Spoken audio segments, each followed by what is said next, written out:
Start करते हैं एक टॉपिक से जिसका नाम हमारे पास क्या है, प्लानिंग का सबसे इंपॉर्टेंट स्टैंडर्ड है ऑडिट। यस, 15 से 20 नंबर का सवाल लाजमी आता है इसमें से, और सवाल ऐसा आता है कि मुझे रिस्क भी बताएं और इस रिस्क के अगेंस्ट मुझे ऑडिट प्रोसीजर भी बताएं। सही है। देखिए, सबसे इंपॉर्टेंट चीज क्या है हमारे पास, सबसे इंपॉर्टेंट चीज है कि हम ये देख लें, हम एक चीज समझने की कोशिश करें, हम है कहाँ पे, हम इस वक्त कहाँ खड़े हुए प्यारे बच्चों, प्लानिंग में।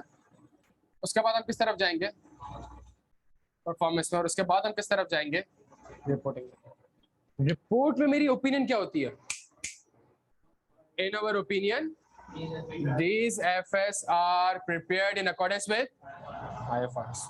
डन हो गया। तो इसका मतलब जब मैं परफॉर्मेंस भी कर रहा होता हूँ तो मैं किसको सामने रख रहा होता हूँ, मैं IFRS को। इसमें IFRS क्या कहता है ना, जो IFRS कहता है मैं उसके अगेंस्ट प्रेशर परफॉर्म कर लूँ तो मेरे ओपिनियन में दे सकूंगा। इसका मतलब प्लानिंग फेज में मुझे किस चीज को देखना पड़ेगा प्यारे बच्चों, जल्दी से बताते हैं। IFRS को देखना मुझे प्लानिंग फेज में ये देखना पड़ेगा कि एज एन ऑडिटर मेरा क्या ऑडिट रिस्क है। तो what is audit risk, as a planning phase में मेरा रिस्क ये होता है कि फाइनेंशियल स्टेटमेंट शायद IFRS के हिसाब से नहीं बनोगे, शायद नहीं बनोगे। फिर काम करता हूं ताकि शायद के ऊपर मुझे सफिशिएंट, अगर तो बने तो फिर एक पॉजिटिव ओपिनियन दूंगा, in our opinion these FS are prepared in accordance with IFRS।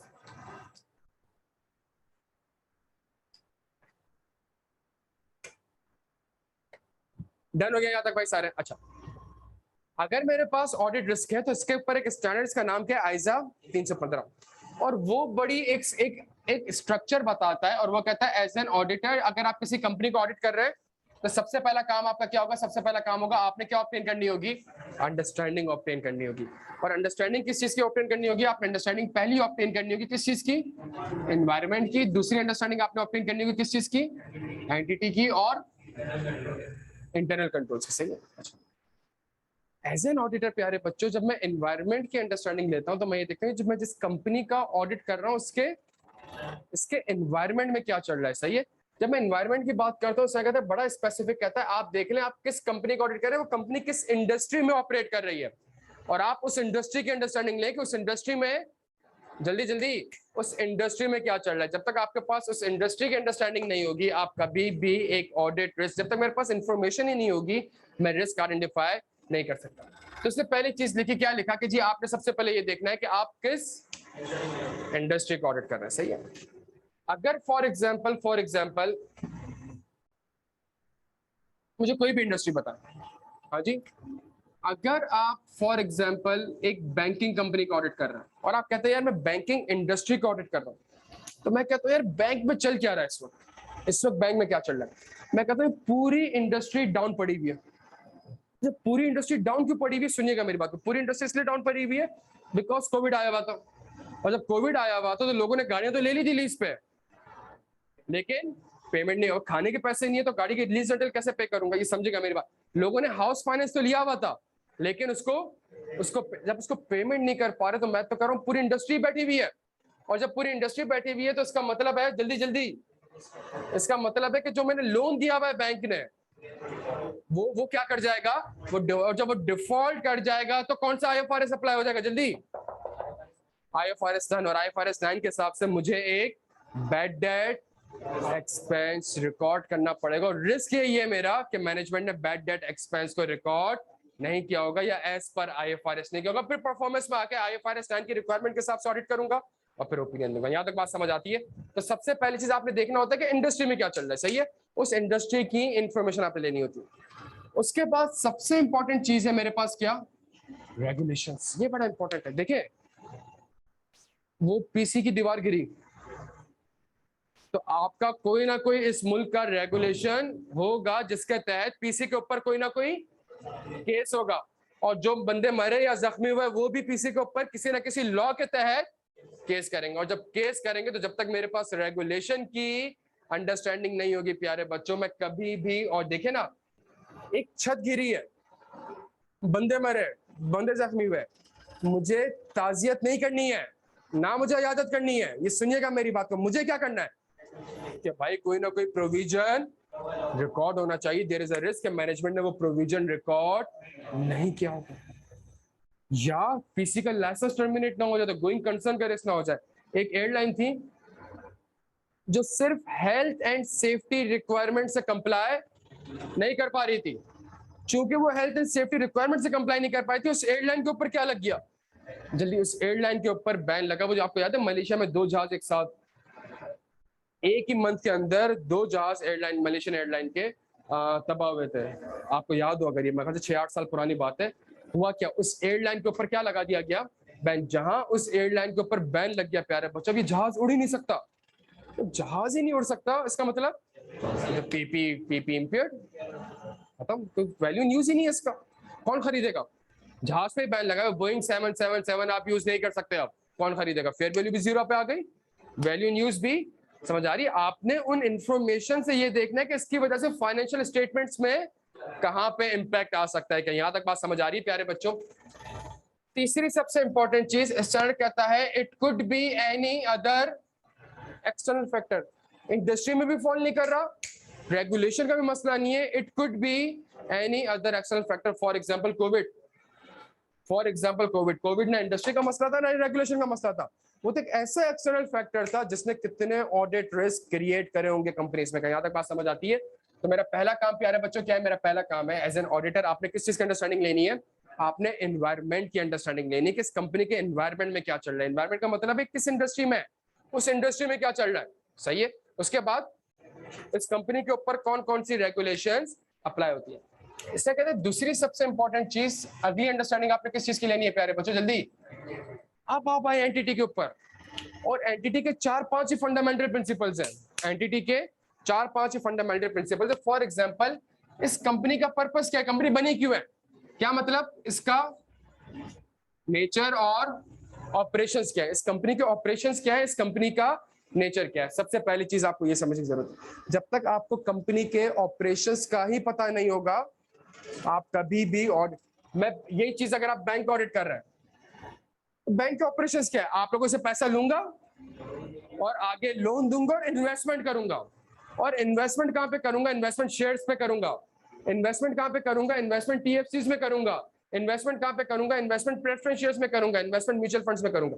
अगर मैं इन्वेस्टमेंट करूंगा तो इसका मतलब है आईएफआरएस 9 एप्लीकेबल हो गया।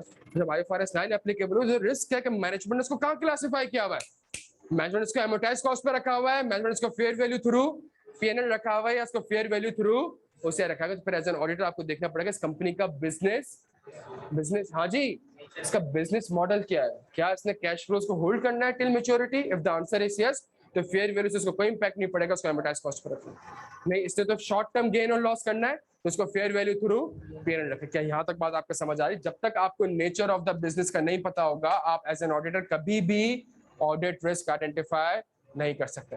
जब हम बैंक ऑडिट कर रहे थे, हमने नेचर ऑफ द ऑपरेशन देखा, हमने कहा यार इनकी तो 1200 ब्रांचेस हैं, तो 1200 ब्रांचेस ब्रांचलेस तो नहीं होंगी ना, किसी ना किसी जगह पे मौजूद होंगी।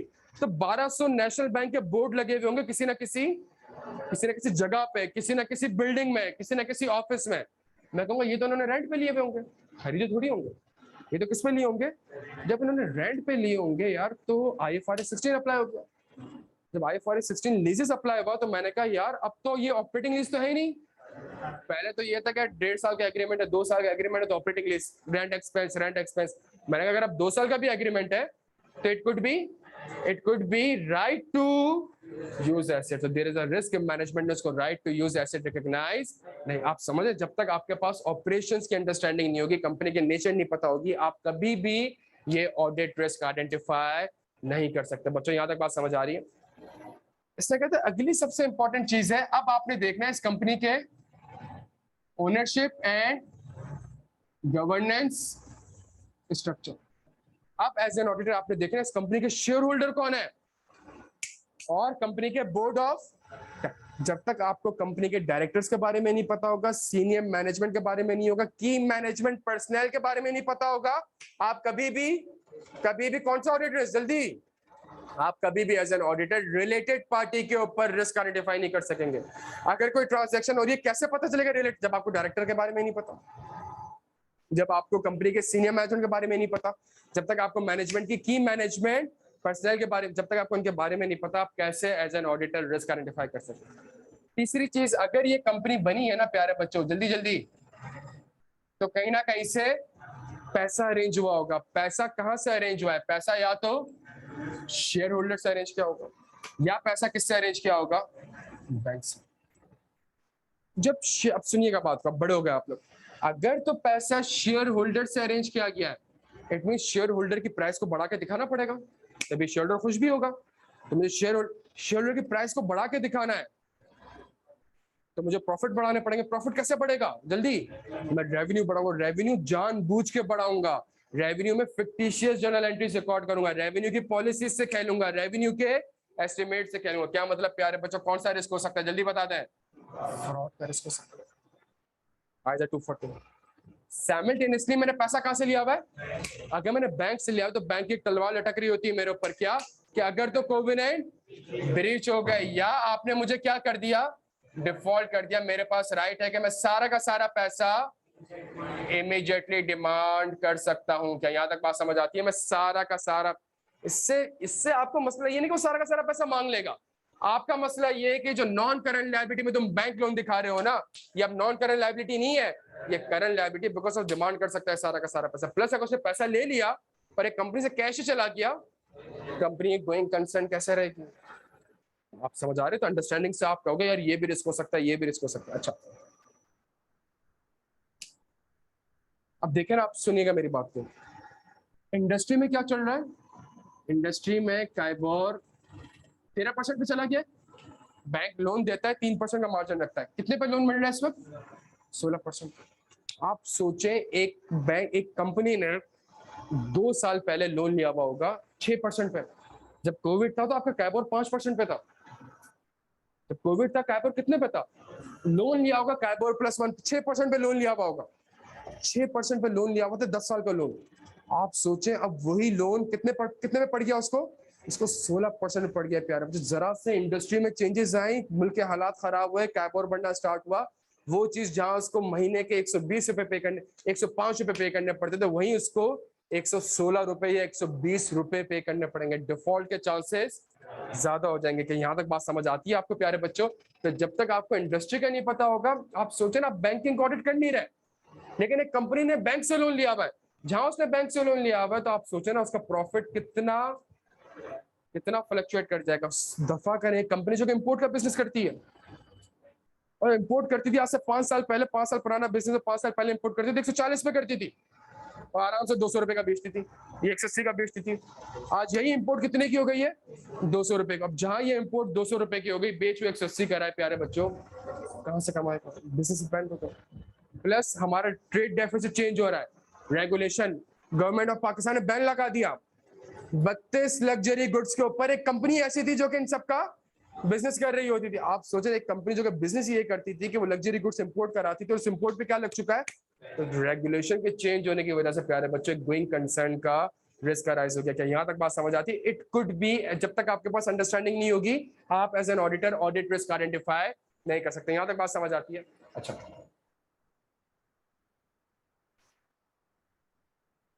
अब कुछ चीजें, और अगली सबसे इंपॉर्टेंट चीज, जल्दी छेती छेती। हाँ भाई, कंपनी ने वो पैसा इन्वेस्ट क्या क्या? Company property plant and equipment भी इन्वेस्ट कर सकती है। अगर प्रॉपर्टी प्लांट इक्विपमेंट में इन्वेस्ट करिए, आप कहोगे भाई शायद पीपी इंपेयर्ड हो गया, या रिकॉग्निशन क्राइटेरिया पूरा नहीं हुआ, या कंपनी ने इन्वेस्टमेंट करा होगा, कहां इन्वेस्टमेंट करा होगा? इंटेंजिबल। आप कहोगे भाई कुछ एक्सपेंडिचर ऐसे होंगे जो कि रिसर्च फेज से पर्टेन करते होंगे, आपने कैपिटलाइज कर दिया होगा, या IS 38 के हिसाब से रिकॉग्निशन क्राइटेरिया ही पूरा नहीं हुआ होगा। IS 38 के हिसाब से कंपनी ने फॉर एग्जांपल TFCs वगैरह में इन्वेस्टमेंट करे, आप कहोगे क्लासिफिकेशन का मसला है। क्या क्लासिफिकेशन का मसला है? कि भाई आपने उसको एमोटाइज कॉस्ट पर रखा है तो फेयर वैल्यू थ्रू P&L होना चाहिए, आपने उसको फेयर वैल्यू थ्रू P&L रखा हुआ, ये तो एमोटाइज। आप समझ, जब तक आपको पता नहीं चलेगा कंपनी पैसा इन्वेस्ट कहां पे कर रही है, आप एज एन ऑडिटर कभी भी ऑडिट रिस्क आइडेंटिफाई नहीं कर। यहां तक बात समझ आती है? तो एज एन ऑडिटर प्यारे बच्चों, मुझे कुछ चीजों की अंडरस्टैंडिंग ऑब्टेन करनी है। डन हो गया? जहां मैंने अंडरस्टैंडिंग ऑब्टेन करी प्यारे बच्चों, जहां मैंने अंडरस्टैंडिंग ऑब्टेन करी, स्टैंडर्ड आपसे एक बड़ी जबरदस्त चीज कहते हैं, सुनिएगा, थोड़ा सा एडवांस लेवल की चीज है।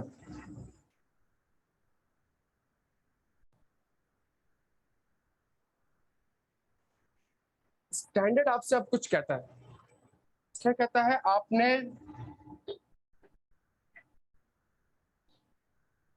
क्या कहता है, क्या लिखा हुआ है? Business risk. इसलिए कहते हैं आप इस दुनिया में बाद में आए हो, पहले कौन आई है? पहले मैनेजमेंट आई है। तो जब मैनेजमेंट एक ऑपरेट कर रही होगी, एक बिजनेस चला रही होगी, तो उसके कोई ना कोई बिजनेस रिस्क होंगे। उस बिजनेस रिस्क से मेरे प्यारे बच्चों आप क्या आइडेंटिफाई कर सकते हैं? ऑडिट रिस्क आइडेंटिफाई कर सकते हैं। क्या यहां तक बात समझ आ रही है? आप बिजनेस रिस्क से ऑडिट रिस्क आइडेंटिफाई कर सकते हैं। फॉर एग्जाम्पल मैनेजमेंट कहती है मैं एक new property plant and equipment में इन्वेस्टमेंट करने जा रही हूं।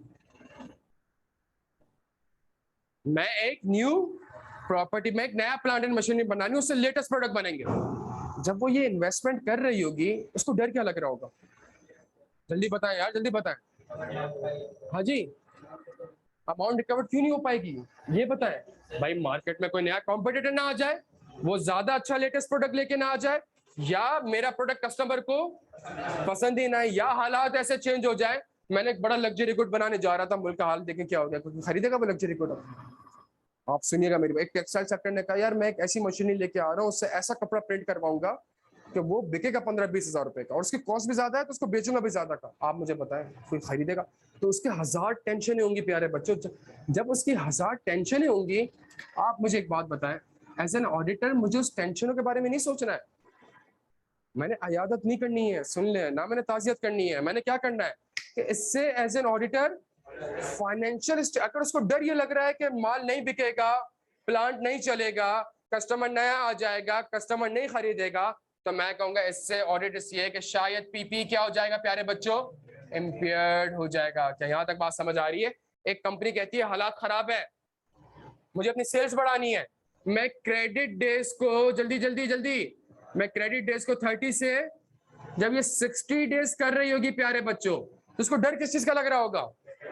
कि वो नहीं, बैड डेट का डर नहीं लगेगा यार। सेठ को कैसे पता होगा बैड डेट क्या है? सेठ की लैंग्वेज में बता, उसको डर क्या लग रहा होगा? भाई सेठ को डर क्या लग रहा होगा? एक में कहता है 60 दिन बाद पेमेंट कर देना, क्या डर लग रहा होगा? भाई शायद सामने वाला कस्टमर पेमेंट, तो सामने वाला कस्टमर पेमेंट नहीं करेगा, आपने टेंशन नहीं लेनी है। आप कहोगे क्या रिस्क हो सकता है इससे? मेरे एफएस में क्या रिस्क हो सकता है? मेरा पास एफएस में क्या रिकॉर्ड होना चाहिए प्यारे बच्चों? Bad debt. आप समझ रहे हैं? IAS 36, जल्दी IFRS, वो जो बातें करे आपसे, वो जो उसके बिजनेस रिस्क को प्यारे बच्चों, उससे आपने ये देखना है कि उस रिस्क की वजह से फाइनेंशियल स्टेटमेंट्स में क्या इंपैक्ट आ सकता है। That's it.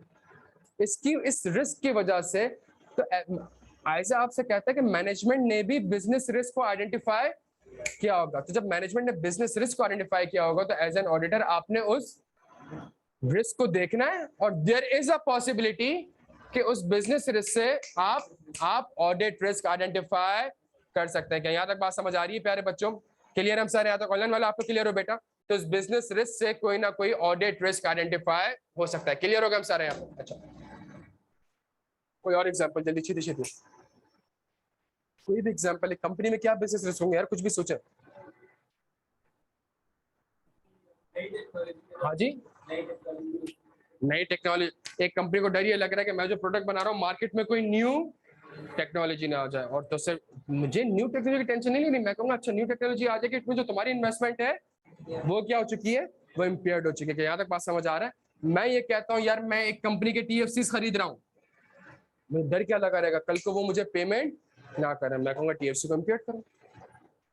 आप समझ आ रही? तो बिजनेस रिस्क से आप क्या आइडेंटिफाई कर सकते हो प्यारे बच्चों? आप ऑडिट रिस्क आइडेंटिफाई कर सकते हो। दोस्त आप क्लियर हो इस चीज के ऊपर? तो बिजनेस रिस्क से हम कोई ना कोई ऑडिट रिस्क, जब मैनेजमेंट बिजनेस रिस्क कर रही होगी आइडेंटिफाई, तो मैनेजमेंट तीन चीजों को देख रही होगी यार, इससे मेरे ऑपरेशन में इंपैक्ट हो सकता है, मेरे कैश फ्लोज में इंपैक्ट हो सकता है, मेरी प्रॉफिटेबिलिटी में। मैंने से वो सब ये देखना है कि इसकी वजह से मेरे फाइनेंशियल स्टेटमेंट्स में कहाँ पे आके इंपैक्ट आ सकता है। कहीं यहाँ तक बात समझ आती है प्यारे बच्चों? एक और चीज जो ICAP ने बड़ा जबरदस्त वर्ड यूज किया है, वो वर्ड क्या यूज किया है? वो वर्ड यूज किया है एनालिटिकल। उसको अलग से भी बताया है और उसको इस तरीके से भी बताया है। ये जो मैंने अंडरस्टैंडिंग ऑब्टेन करनी है प्यारे बच्चों, तो मुझे कोई प्रोसीजर परफॉर्म करूंगा तो मुझे अंडरस्टैंडिंग ऑब्टेन होगी ना। वो प्रोसीजर परफॉर्म करने के लिए एज एन ऑडिटर मुझे क्या करना पड़ेगा? Risk assessment procedure. वो रिस्क असेसमेंट प्रोसीजर पहला कहलाता है इंक्वायरी, दूसरा कहलाता है ऑब्जर्वेशन एंड इंस्पेक्शन, और तीसरा कहलाता है एनालिटिकल प्रोसेस। सुनिएगा मेरी बात को, खुदा का वास्ता सुनिएगा। What is the difference between the procedures that we perform at the planning phase and that we perform at the performance phase? दोनों में फर्क क्या है? परफॉर्मेंस फेज में हमें sufficient appropriate audit evidence obtain होता है। प्लानिंग फेज में हमें जल्दी हम काम प्लानिंग, हम रिस्क आइडेंटिफाई करने जा रहे हैं, हम ऑडिट रिस्क को आइडेंटिफाई भी करने जा रहे हैं और ऑडिट रिस्क को असेस भी करने जा रहे हैं। तो एज अ प्लानिंग फेज में जो ये प्रोसीजर, तभी यहाँ पे कंफर्मेशन नहीं आ रहा, कंफर्मेशन रिस्क आइडेंटिफाई नहीं होगा, कंफर्मेशन से sufficient appropriate audit evidence obtain होंगे। क्या यहाँ तक बात समझ आ रही है प्यारे बच्चों? तो सर कहता है ये अंडरस्टैंडिंग, जब तक शेयर होल्डर रजिस्टर नहीं देखोगे ओनर्स के बारे में पता नहीं चलेगा, जब तक मिनट्स ऑफ द मीटिंग नहीं देखोगे बोर्ड ऑफ डायरेक्टर के बारे में पता है, जब तक रेगुलेशंस को नहीं देखोगे पता ही नहीं चलेगा रेगुलेशन का इंपैक्ट फाइनेंशियल स्टेटमेंट में है, जब तक बैंक के साथ लोन एग्रीमेंट नहीं देखोगे कोवेनेंट्स का पता ही नहीं चलेगा। कहीं यहाँ तक बात आपके समझ आती है? एक जो वर्ड है ना प्यारे बच्चों, क्या जल्दी जल्दी बताएं, एनालिटिकल प्रोसीजर्स। ये होता क्या है, जब आप नंबर्स को आपस में, कि मेरा पीपी क्या हो चुका है प्यारे बच्चों, इम्पेयर्ड हो चुका है। यहाँ तक बात समझ आती है? इसी चीज को अगर आई कैप यूं करते हैं, 2020 में रेवेन्यू आ रहा है 100 रुपए का और 2021 में रेवेन्यू आ रहा है 60 रुपए का, और ये लाइन नहीं लिखी थी, तो अब मैं एनालिटिकली नंबर्स को जब कंपेयर करता हूं तो मैं कहता हूं अगर रेवेन्यू कम हुआ है तो इसका मतलब है कंपनी का इन्वेंट्री नहीं बिक रहा, कंपनी का इन्वेंट्री नहीं बिक रहा, इसका मतलब है इन्वेंट्री इंपेयर्ड हो गई। या जब इन्वेंट्री बिक ही नहीं रहा तो फ्यूचर कैश फ्लोज ही नहीं आ रहे, जब कैश फ्लोज ही नहीं आ रहे तो वैल्यू इन यूज क्या हो रही है, कम हो रही है। तो मेरा पीपी क्या हो चुका है प्यारा बच्चा, इम्पेयर्ड। क्या बात समझ आ रही है? आई कैप दो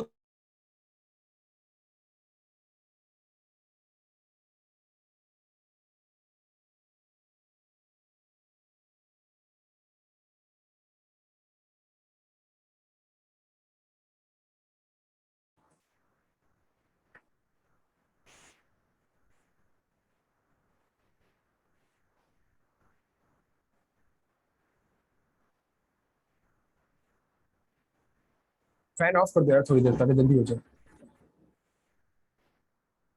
क्लास ज्वाइन हो गई है यार?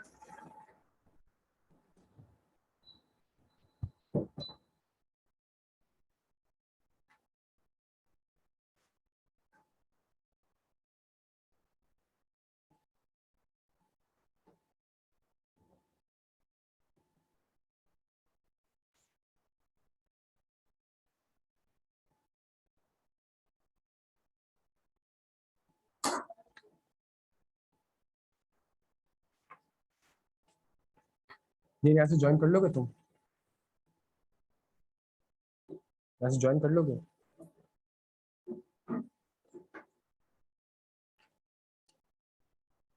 Identify and evaluate the audit risk in the above situation. मैंने मुझे 2 मिनट दे रहा हूँ, रिस्ट ऑफ करके थे छेती छेती। होगी अब्दुल लाइन? शेयर हो गई स्क्रीन? शेयर स्क्रीन करके मुझे यहाँ पे कनेक्ट कर दो।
फाइन को लो कर रखता हूँ।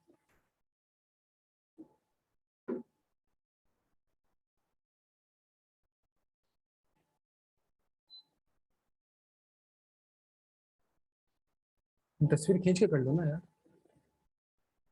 एक ही तो पेज है।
यहाँ पे कर दो, पहले शेयर कर दिए इसकी।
अच्छा, ये मेरी बात सुनिएगा। सवाल देखा है हमने, द कंपनी इज अ, इसका मतलब है कंपनी के नेचर क्या है प्यारे बच्चों?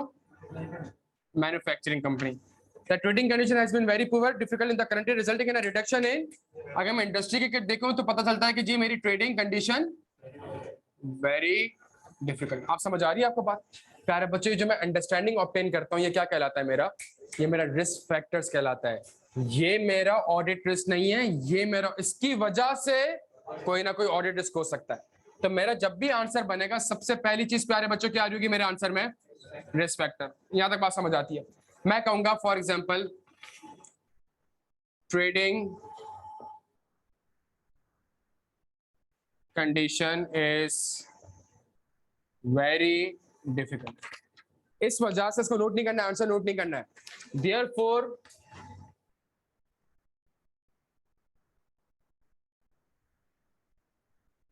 There is a risk of, इसकी वजह से कोई रिस्क हो सकता है। अच्छा, रिस्क क्या हो सकता है? या तो मेरे पास रिस्क होगा प्यारे बच्चों किस चीज का? ओवर स्टेटमेंट का रिस्क होगा, या मेरे पास रिस्क होगा किस चीज का? अंडर स्टेटमेंट का। क्या यहां तक बात समझ आती है? अच्छा जी, अगर मैं कहता हूं मेरे पास रिस्क है तो क्या कहता है आपके पास दो किस्म के होते हैं। एक आपके पास रिस्क होता है कौन से लेवल पे? जल्दी जल्दी। एक मेरे पास रिस्क होता है एफएस लेवल पे और एक मेरे पास रिस्क होता है एसेशन लेवल। इसकी वजह से रिस्क कहां पर है? इसकी वजह से एक रिस्क हो सकता है प्यारे बच्चों जल्दी से, एक रिस्क होता है एफएस लेवल पर, दूसरा रिस्क होता है किस लेवल पे? मैं कहता हूं इसकी वजह से मेरा रिस्क कहां पे हो सकता है? पीपी में हो सकता है, इन्वेंट्री में हो सकता है, अकाउंट रिसीवेबल में हो सकता है, अकाउंट पेबल में हो सकता है, कैश एंड बैंक में हो सकता है, बैंक लोन में हो सकता है, रेवेन्यू में हो सकता है, एक्सपेंसेस में हो सकता है। सही है। मैं कहता हूं अगर मैं कहता हूं therefore there is a risk of, अगर मैं कहता हूं इसकी वजह से मेरा रिस्क किस चीज के ऊपर है? पीपी के ऊपर। तो पीपी की कौन सी असर्शन के ऊपर है? इसके कौन, मेरे पास बैलेंस शीट के लिए कौन सी असर्शन है प्यारे बच्चों? Existence, completeness, rights and obligation and valuation.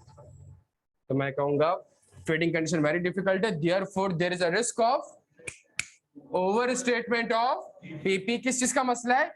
जहां मैंने वैल्यूएशन का वर्ड लिखा मैंने कहा यार आईएफआरएस पीपी वैल्यू किसके हिसाब से होगा?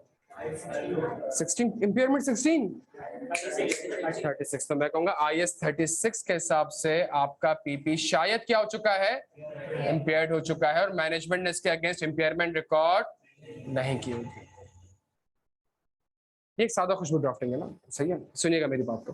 तो मैं क्या कहूंगा, मैं कहूंगा trading condition is very difficult, therefore there is a risk of, because PP may have been impaired and no impairment or adequate impairment may have been recorded by the management as per, और फिर procedure perform करूंगा impairment के I certificate से, और फिर देखूंगा कि opinion मैंने क्या दी। क्या यहाँ तक बात समझ आ रही है? ऑनलाइन वाला आपका क्लियर हो बेटा, ये बात समझ।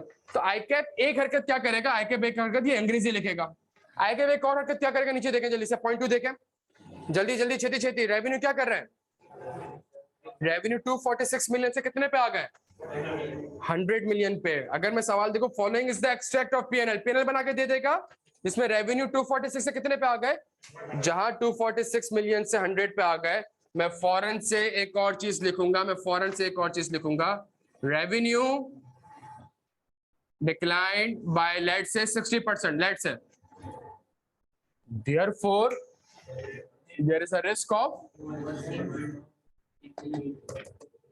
सब कुछ सेम रहेगा, चेंज क्या हो रहा है, रिस्क फैक्टर। बस पेपर में रिस्क फैक्टर ढूंढना है, या तो वो अंग्रेजी में आपको लिख के दे रहा होगा या नंबर से आपने उसको एक्सट्रैक्ट करना होगा। क्या यहाँ तक बात समझ आ रही है प्यारे बच्चों? तो अगर मैं देखूं तो मेरे पास दोनों आंसर चाहिए, में चेंज क्या हो रहा है, सिर्फ वो सिर्फ रिस्क फैक्टर चेंज हो रहे हैं, वो सवाल से हमने ढूंढने पड़ेंगे बच्चों। यहाँ तक बात समझ आती है? अच्छा, पॉइंट 3 जी मेरे भाई, इन्वेंट्री भी है इसमें, इन्वेंट्री भी है, रेवेन्यू नहीं होगा इसमें, इन्वेंट्री भी है। देखिए अगर मैं पॉइंट 1 और पॉइंट 2 का कंबाइन कर देता हूं और 18 की जगह 19 लिख देता हूं और 19 की जगह 18 लिख देता हूं, तो अब मैं कहूं यार अगर नया कॉम्पिटिटर आ गया, ट्रेडिंग कंडीशन मुश्किल है, तो रेवेन्यू तो कम, ये तो बढ़ रहा है। अब जब बढ़ रहा है तो इसका मतलब अब रेवेन्यू की ओवर स्टेटमेंट पे रिस्क है, जबरदस्त अब है। लेकिन अगर रेवेन्यू ऑलरेडी कम हो रहा है तो मैं इसके ऊपर रिस्क आइडेंटिफाई नहीं करूंगा अनलेस कोई रिस्क फैक्टर मेरे पास मौजूद होगा। बच्चों के यहाँ तक बात समझ आ रही है हमें? क्लियर हम सारे यहाँ पे? अच्छा, the major customers are retailers and wholesalers.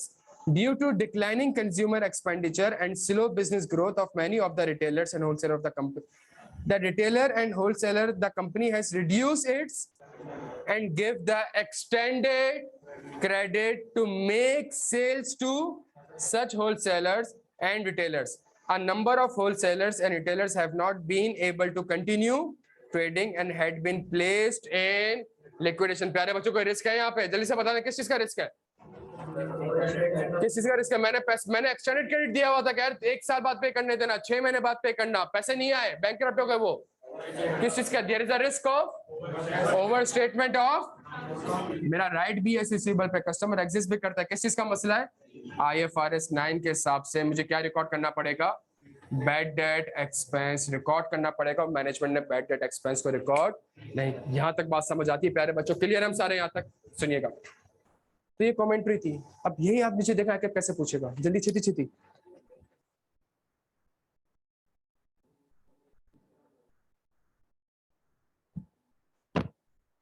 अब सवाल में उसने आपको कहते थे following is the extract of the balance sheet and P&L, और सेल्स इसने आपको कहा सेल्स 2019 में क्या हो रही है, कम हो रही है, और रिसीवेबल, अब मैं कहूंगा यार अगर मैं नंबर्स को कंपेयर करूं तो सेंस नहीं बनता इस चीज का कि अगर मेरे रेवेन्यू कम हो रहे हैं तो इट मींस यहाँ पे किस चीज का रिस्क है प्यारे बच्चों, रिसीवेबल। तो आपने क्या करा, सुनिएगा, से आपने तीसरा रिस्क कैसे आइडेंटिफाई करा, मैं अगेन 1 2 करता हूं। आपने कहा मैंने कस्टमर्स को क्या दिया, एक्सटेंडेड क्रेडिट दिया, और कस्टमर्स क्या हो गए, आप बैंकरप्ट नहीं हुए भाई, कस्टमर्स क्या हो गए बैंकरप्ट, तो आपने रिस्क आइडेंटिफाई। आपने कहा इसी चीज को आईकैप ने कैसे पूछ लिया, मुझे रेवेन्यू और रिसीवेबल का नंबर दे दिया। जहां उसने मुझे रेवेन्यू रिसीवेबल का नंबर दिया तो मैं एनालिटिकल प्रोसेस अप्लाई करके एक चीज निकाल सकता हूं। क्या निकाल सकता हूं, रिसीवेबल टर्नओवर। कैसे निकलता है, मैं रिसीवेबल को डिवाइड कर दूं किससे, सेल से, मल्टीप्लाई कर दूं किससे, 365 दिन से। निकाले जल्दी, 2019 का भी निकाले, 18 का भी निकाले, 19 का भी निकाले। फराज शेख, रिस्क सेम है दोनों में, सिर्फ रिस्क फैक्टर चेंज हो रहा है। अहमद क्लियर है आप?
जल्दी निकालें भाई, क्या निकला रिसीवेबल टर्नओवर डेज यार? हाँ 74 और इट मींस पिछले साल 2018 में 74 डेज था, 2019 में इट मींस पहले कस्टमर 74 दिन के अंदर आपको 74 दिन तक आपको पैसे, अब वही पैसे पे करने में कितना टाइम लगा रहा है? इट मींस वो आपको पैसे पे नहीं कर रहा। अब इससे क्या इंफॉर्मेशन निकल रही है? वो पैसे आपको, यही चीज ऊपर भी तो लिखी हुई थी, कस्टमर आपको डिफॉल्ट कर रहा है, पैसे नहीं दे रहा। वही चीज आपको कैसे ड्राइव करनी होगी? नंबर से ड्राइव करनी होगी आपको। Therefore there is a risk of over statement of, because account receivable IFRS 9 के हिसाब से क्या हो चुके हैं? इम्पेयर्ड हो चुके हैं। बैड डेट जो मैनेजमेंट ने बैड डेट एक्सपेंस को रिकॉर्ड, आप समझे दोनों जगह मेरा रिस्क क्या है? सेम है, चेंज क्या हो रहा है? रिस्क फैक्टर आई कैप, वो रिस्क फैक्टर आपसे किसी भी तरीके से पूछ सकता है। यहाँ तक बात समझ आ रही है भाई सबको? क्लियर हम सारे यहाँ पे यार? अच्छा जी, ऑनलाइन वाला आप लोग क्लियर हो बेटा?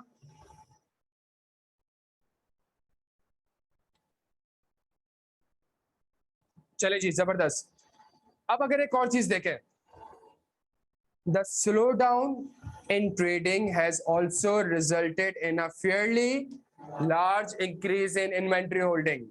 The slowdown in trading has also resulted in a, किस चीज का मसला है यहाँ पे? सवाल में कह रहा है कि कंपनी के पास इन्वेंट्री बहुत ज्यादा है, तो मैं कहूंगा एक और रिस्क जो ICAP मुझसे पूछ रहा है, किस तरीके से पूछ रहा है? इन्वेंट्री होल्डिंग ज्यादा है, तो therefore there is a risk of existence का मसला नहीं है, इन्वेंट्री एग्जिस्ट करती है, दो भी नहीं हो रही, आपका राइट भी है। किस चीज का मसला है? वैल्यूएशन के हिसाब से कौन सा IS2 के हिसाब से इन्वेंट्री क्या हो चुकी है? इन्वेंट्री क्या हो चुकी है प्यारे बच्चों? इंपेयर्ड हो चुकी है। मैनेजमेंट ने कोई एडिक्वेट इंपेयरमेंट रिकॉर्ड नहीं किया होगा। क्या यहां तक बात समझ आती है प्यारे बच्चों? क्लियर हम सारे? यहां तक सुनिएगा। इसी इंफॉर्मेशन आके कैसे पूछ रहा है? जल्दी से नीचे है, following is the extract of the financial statement of the company. आपको परचेज का डेटा दे दिया, और परचेज अगर आप देखें आपकी परचेजेस कम हुई है इस साल, तो जब परचेजेस कम हुई है तो इन्वेंट्री भी क्या होनी चाहिए थी? कम, लेकिन इन्वेंट्री क्या हो रही है? अब कैसे पता चलेगा कितना परसेंट, क्या परसेंट? प्यारे बच्चों आओ एक और चीज निकालते हैं। क्या निकालते हैं? Inventory turnover days. जल्दी छेती छेती इन्वेंट्री टर्नओवर डेज डिटरमाइन करें। सेम ही होगा ना यार? सेम ही होगा ना? तो इट मींस पहले आपकी इन्वेंट्री 74 दिन तक बिक जाती थी, अब वही इन्वेंट्री बिकने में 250 दिन लग रहे हैं, तो इसका मतलब है कोई नया कॉम्पिटिटर आ गया होगा। इसका मतलब है आपके प्रोडक्ट ऑब्सोलीट हो चुके हैं। इसका मतलब है आपके प्रोडक्ट की डिमांड खत्म हो, इसका मतलब आपका प्रोडक्ट कस्टमर को पसंद नहीं आ रहा। क्या यहाँ तक? Therefore there is a risk of over statement of inventory because inventory में have been impaired and no adequate impairment has been recorded by the management as per. ये एक बेसिक चीज थी, ताकि पुराना हमने आधे घंटे में क्विकली रिवाइज भी कर लिया, ड्राफ्टिंग को भी सीख लिया।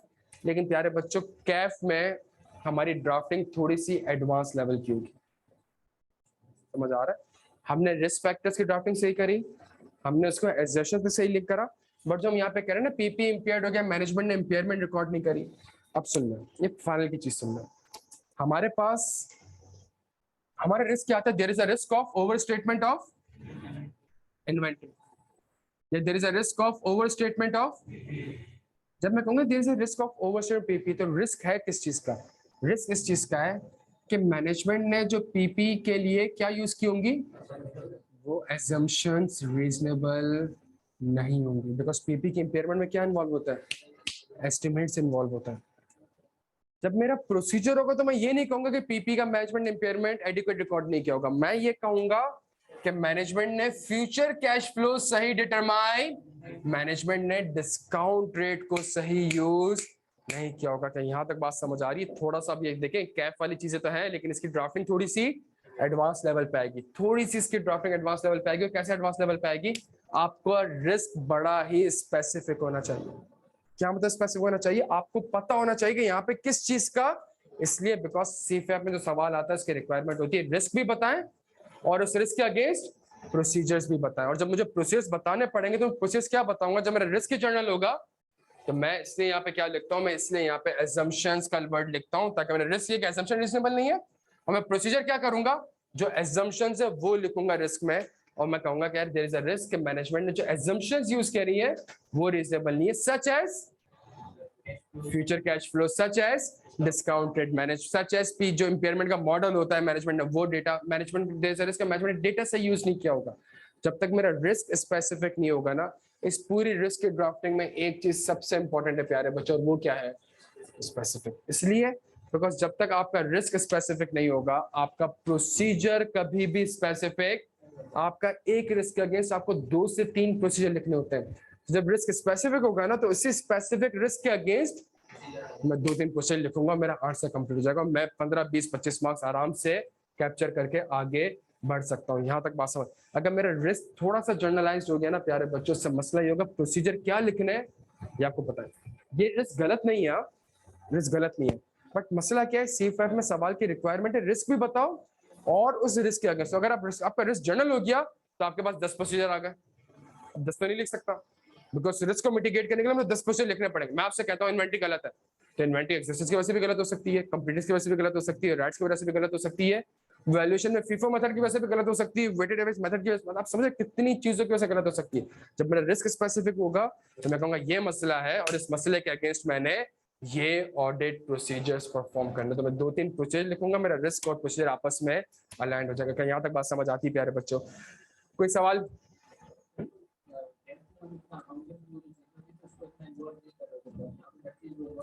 हर चीज उसका रीजन है, उसका रीजन ये है कि आपने IFRS 9 में बैटेड एक्सपेंस क्या पढ़ा है आपने, वो आपको एक नंबर बता देता था। अब आप CFAP में आओगे तो वो आपसे कहेगा लॉस गिवन डिफॉल्ट निकालो, प्रोबेबिलिटी ऑफ डिफॉल्ट निकालो, IFRS 9 ECL model, expected credit loss model.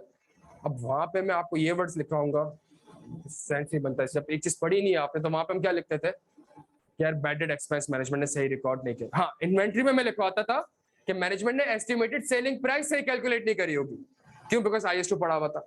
अब इसलिए IFRS 15 में हम लिखते थे कि मैनेजमेंट ने रेवेन्यू से रिकॉग्नाइज नहीं किया होगा, लेकिन यहाँ पे आकर तो पूरा होगा, परफॉर्मेंस ऑब्लिगेशन, ट्रांजैक्शन प्राइस और एलोकेशन ऑफ ट्रांजैक्शन प्राइस और वेरिएबल कंसिडरेशन और रिफंड और रिवर्टेबल, ये सारी चीजें यहाँ पे आ रही होंगी। ये सारी चीजें यहाँ पे आ रही होंगी, उसके रिस्क कोई ना कोई ट्रिगर कर रहे होंगे। क्या यहाँ तक आपके बात समझ आती है? तो चूंकि वहां पे आपने जब वो चीज पढ़ी नहीं है, हाँ, मैं वहां पे आपको लिखवाता था future cash flows discount rate, assumption के आगे ब्रैकेट लिखवाता था, क्यों? बिकॉज 36 पढ़ा हुआ होता था। 36 ही नहीं पढ़ा हुआ बच्चे ने, या IFRS 9 ही नहीं पढ़ा हुआ, तो मैं उस पर क्या रिस्क लिखवाता? आप समझिएगा इस मेरी बात। तो यहाँ पे रिस्क दोनों जगह सेम है, यहाँ पे टेक्निकलिटी लेवल बहुत बढ़ चुका है, प्लस सिलेबस बहुत बड़ा बढ़ चुका है। कैसे? जितनी भी IFRS है वो किसी के ऊपर भी आपसे ऑडिट रिस्क पूछ सकता है। क्या यहाँ तक आपको बात समझ आती है प्यारे बच्चों? क्लियर है हम सारे यहाँ तक? कोई और सवाल बच्चों? कोई भी सवाल? ऑनलाइन वाला आप लोग क्लियर हो बेटा?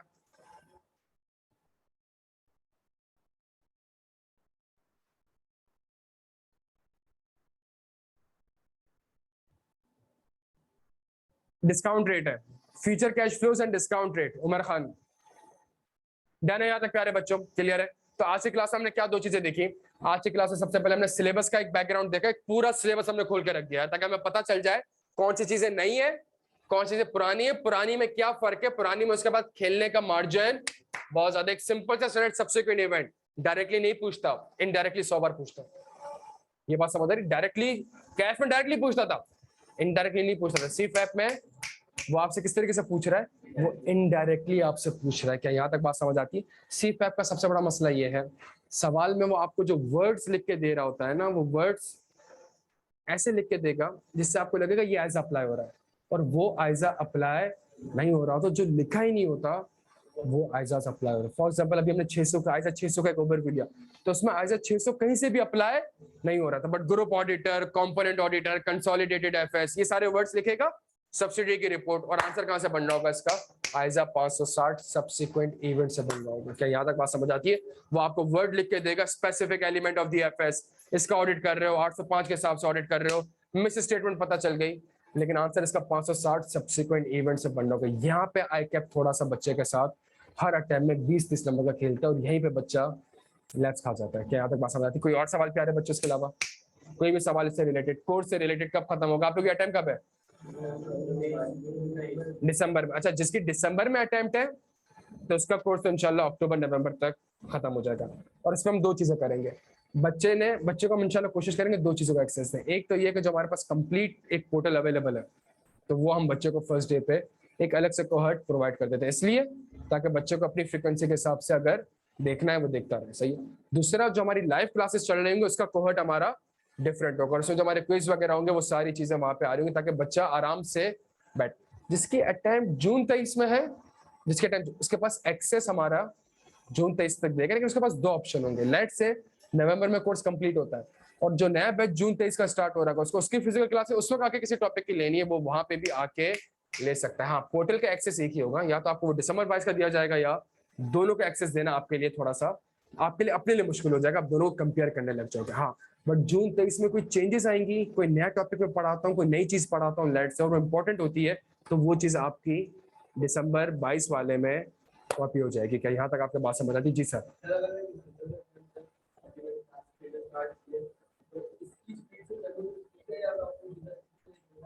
मैं इसका एक सिंपल सॉल्यूशन आपको बताऊं, मैं आपको आप आज का मतलब आपने जो मैंने क्लास के स्टार्ट में बोला है ना, आप वो समझे नहीं।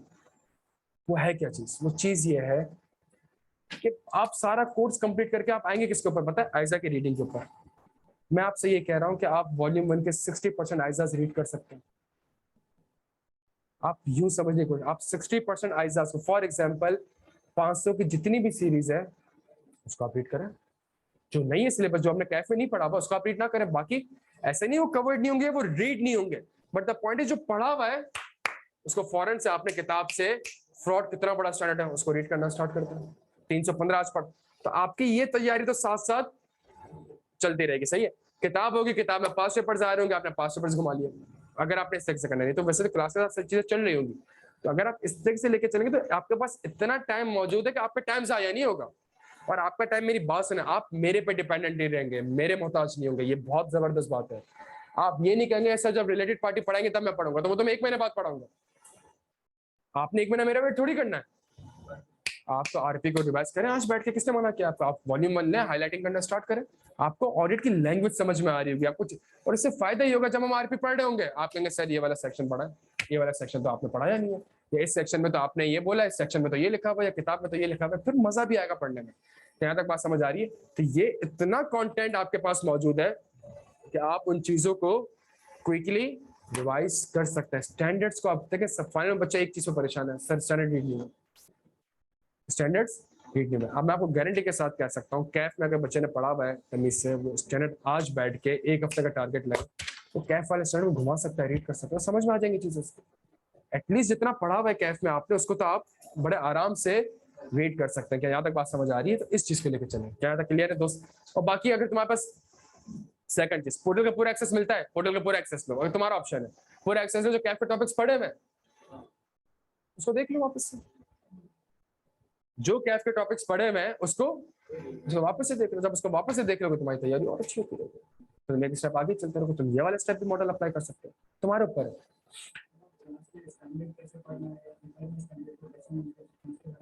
बिल्कुल गाइड करेंगे भाई, बिल्कुल गाइड करेंगे, जब इसमें ऊपर मूव पॉलिसी है तो गाइड तो बिल्कुल होगा। दो चीजें होंगी, वीकेंड पे होगी तो फिजिकल होगी यहाँ पे, अगर वीक डे पे होगी तो वो आप लोगों के लिए पॉसिबल होगा नहीं, बिकॉज फर्म से फिर आप लोगों के लिए आना और क्लाइंट से आना मसला होगा। तो वीक डे वाली अगर कोई क्लास होगी तो हम रात को 9-10 बजे ऑनलाइन ले लेंगे, रात में 9-10 बजे। और वो किस तरीके से होगी? वो क्लास में कॉन्सेप्ट नहीं होगा, वो क्लास में प्रैक्टिस हो रही होगी, समझेगा मेरी बात? तो ये जो क्लास थी ये फिजिकल क्लास हुई ना हमारी। तो अगर हमारी कॉन्सेप्चुअल कोई क्लास होगी, कॉन्सेप्ट की कोई क्लास, प्रैक्टिस की कोई क्लास होगी, जैसे जिसके हमने 4 सवाल कर लिए क्लास में, फिजिकल क्लास में, अब कहते हैं 5 सवाल है, मैंने आपको कहा क्विज है, मैंने आपको क्विज दे दिया, अब बैठ के मैं एक दिन रात में 9 बजे क्लास लगाई, आधा घंटे क्लास थी, वो सवाल हमने मुका दिया, तो आपको रीडिंग का टाइम भी अच्छा मिल गया, आपने खुद से लिख भी लिया और बैठ के हमने उसकी प्रैक्टिस भी कर ली। तो ये वाली चीजें हम इस तरीके से उसको लेके चलेंगे। ऑब्वियसली स्टार्टिंग में थोड़ी सी क्लासेस कम होंगी जी।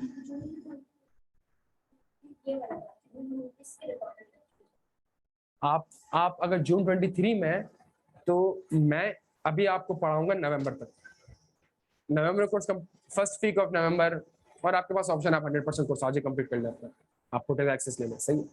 तो मैं पढ़ाऊंगा आपको नवंबर तक। अब जब मैंने नवंबर तक पढ़ाया तो आपके पास पोर्टल का जो नवंबर वाला एक्सेस होगा वो जून 23 तक होगा, ठीक है। अच्छा, अगर मैं फिर नवंबर के बाद कोर्स कंप्लीट हुआ, मेरा अगला बैच स्टार्ट हुआ जनवरी में, सही है, और जब मेरा अगला बैच जनवरी में स्टार्ट हो रहा होगा या दिसंबर में स्टार्ट हो रहा होगा, तो वो जून 23 वालों के लिए होगा। मतलब जून 23 वाले, उस दौरान कोई सिलेबस में चेंज आया होगा, तो चूंकि आपकी जून 23 की अटेम्प्ट है तो उसके लेक्चर्स वहां पे हो जाएंगे। प्लस अगर आप चाहते कि नहीं मुझे जून 23 में कुछ टॉपिक फिजिकल क्लासेस नहीं, तो वो ऑप्शन आपके पास अवेलेबल है। 2 पोर्टल आपको मैं जानबूझ के नहीं दूंगा, आपके लिए मैनेज करना मुश्किल हो जाएगा। जब मतलब अभी तो हम बड़ा एक्साइटेड है थोड़ी देर बाद देखेंगे वो जो एक पोर्टल भी है उसका भी लेक्चर कोई नहीं देख रहा होगा। अब मैं आपको गारंटी के साथ, अभी तो सारे एक्साइटेड है, फारिग है, सही है। तो अभी जब इसके बाद तो वो एक पोर्टल भी मैनेज नहीं होता, 2 पोर्टल देने में मुझे कोई इश्यू नहीं है, आप मैनेज नहीं कर पाएंगे। आपको समझ जाएगा मैं यहाँ से पढ़ूंगा, यहाँ से पढ़ूंगा, जिस सीक्वेंस में आप पढ़िए आप उसी सीक्वेंस से पढ़िएगा। पोर्टल की खास बात ये है कि वो सारे सीजन और एपिसोड वाइज है, तो आप बड़े आराम से कर सकते हैं।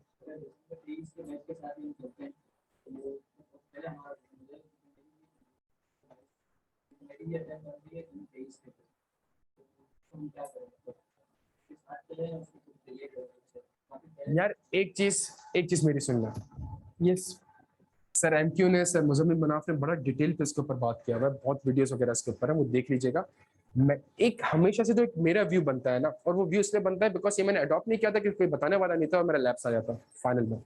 आपकी अटेम्प्ट कब है? जून 23 में आपके अटेम्प्ट है ना। आप आज कहाँ खड़े हो? मई 22, सही है। इट मींस जितने भी टीचर्स जो भी है वो 2 बैच अनाउंस कर रहा होगा, एक अनाउंस करेगा, वो कौन सा? दिसंबर 22 और जून 23। आपने कितने पेपर देना? आपको 3 देना, कौन से देना? और बीएम या बीएफडी? कितने लोग एसपीएम वाले और कितने लोग बीएफडी वाले? अच्छा, अगर आप लोग आज खड़े होके ये 3 पेपर दे रहे हैं, सही है, मैं पहला कॉमेंट आपको बताता हूँ एफएफआर ऑडिट बीएफडी का। अगर आप एफएफआर पढ़ रहे हैं ना, लेट्स से आपने एफएफआर में दिसंबर 22 में एनरोल होगा,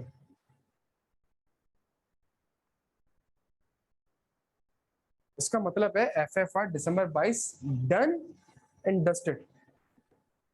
अच्छा, बैच आप एक्सेस जून 23 तक के लेंगे, सुनिएगा, सुनिए, आपने एक्सेस कहां तक लेना है? जून 23 तक लेना है। इसका एक्सेस भी कब तक लेना है? और इसका एक्सेस भी कब तक लेना है? आपने बीएफडी या एसपीएम एक्सेस आपने जून 23 तक लेना है, बिकॉज अच्छा आपकी जून 23 में प्यारे बच्चों, लेकिन 6 महीने में किसी 2 सब्जेक्ट की क्लासेस प्रॉपर्ली लेना है। ये मेरी बात समझने की कोशिश करें। इस 6 महीने आपका टारगेट ये नहीं होना चाहिए कि आपने एफएफआर ऑडिट यहां तक चलाना है, एक्सेस यहां तक रखे। टारगेट ये नहीं होना चाहिए कि एफएफआर इस 6 महीने में आपने 2 सब्जेक्ट की क्लासेस ली, डन एंड डस्टेड, सही। और मेरी सजेशन है तीसरा सब्जेक्ट आप कोई ऑप्ट ना करें, अभी ऑप्ट ना करें, जब पढ़ ही नहीं सकेंगे तो क्या ऑप्ट करें, मेरी सजेशन है आपको। तो आपने क्या करा, एफएफआर ऑडिट लिया आपने, और एफएफआर ऑडिट आपने बैठ के आपने कहा यार 6 महीने मेरा टारगेट है, मैं क्लासेस सारी कंप्लीट करूंगा, जो फिजिकल ले सकता हूँ फिजिकल लूंगा, जो पोर्टल में पढ़ी है वो देखूंगा।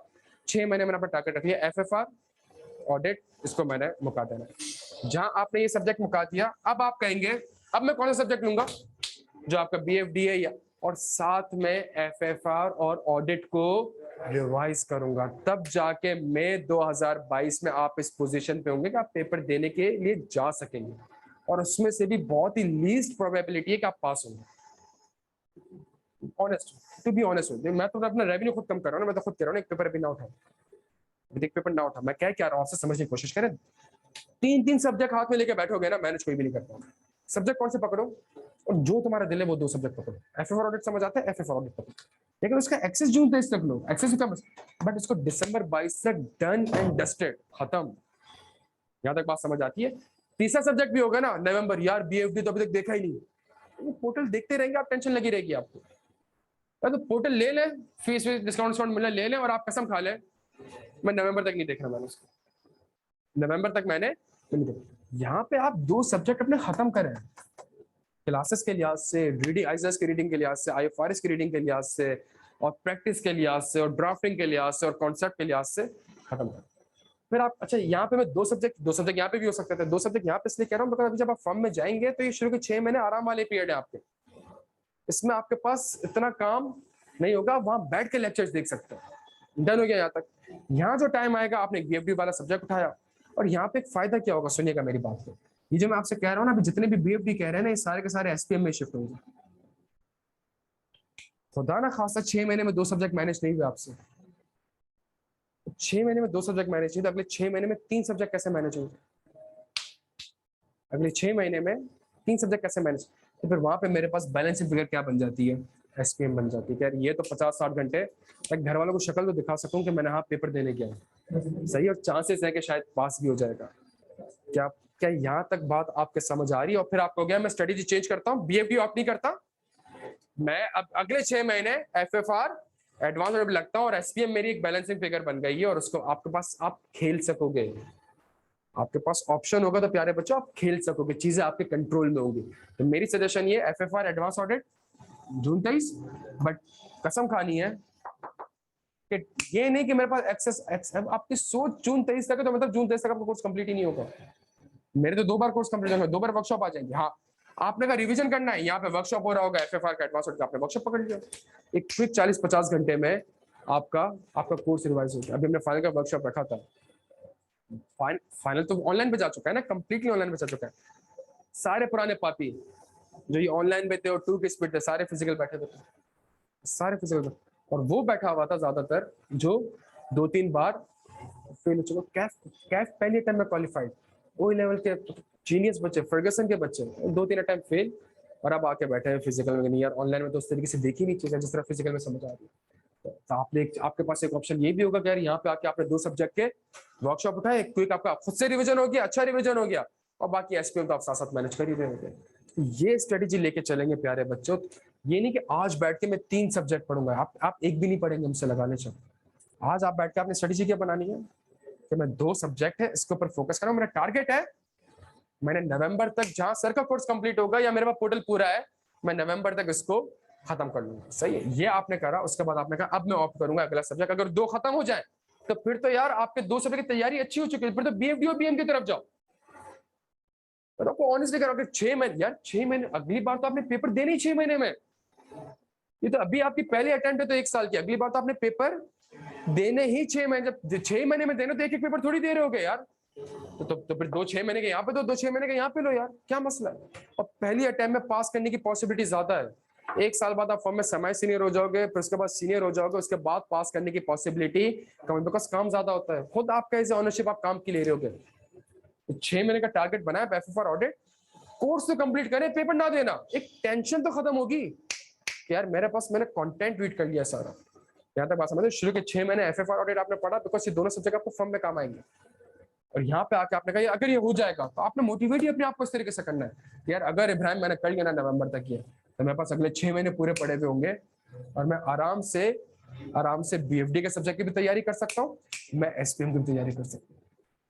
समझ आ रही है। प्लस 2 महीने की छुट्टियां मिलेंगी यार, अप्रैल में 2 महीने की छुट्टियां होंगी। खुदा का वास्ता इसमें लेक्चर नहीं देखने होते, इसमें रिवाइजन तैयारी करनी होती है। 2 महीने की छुट्टियां होंगी यार आपके दोस्त।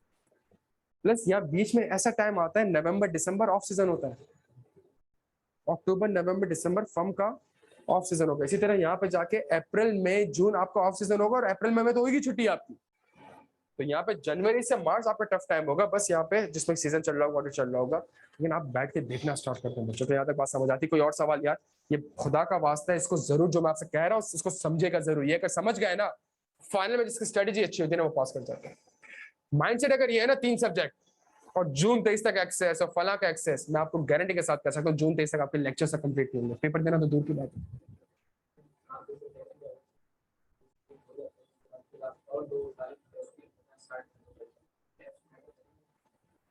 फाइनल में गैप इतने मैटर नहीं करते हैं टू बी ऑनेस्ट, बिल्कुल ऑनेस्ट। मतलब अगर मैं तुमसे कहता हूँ रिस्क ये है आईएफआरएस, तुम 1 दिन या 2 दिन के गैप में कितने आईएफआरएस और कितने स्टैंडर्ड्स को रिवाइज कर लोगे?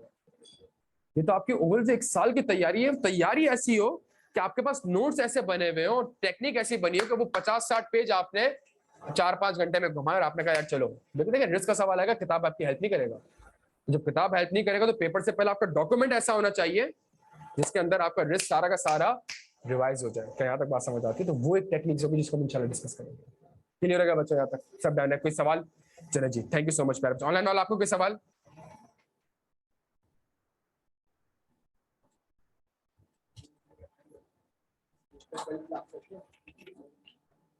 कल संडे देखते हैं।